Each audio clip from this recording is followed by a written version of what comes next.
zipper cuts here, make it a little Y cut at the end of the tail here. And what you want to do is you want to start with the belly first, the belly strip. So that's the belly there. Now this is the top back strap. I'm going to pull all those little pin bones out. There's all the bones right there, and nice chunk of fillet. So we'll start with the belly again, pull it out, start with the pin bones. There, they pulled all out. It's called zippering. Wow. Zipper walleye. That is awesome.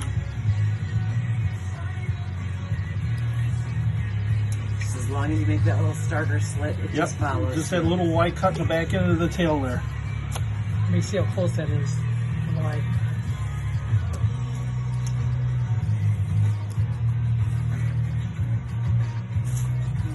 Last one, here we go.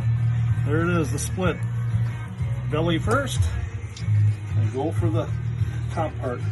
And there's all the bones right out. That is incredible. Ta-da!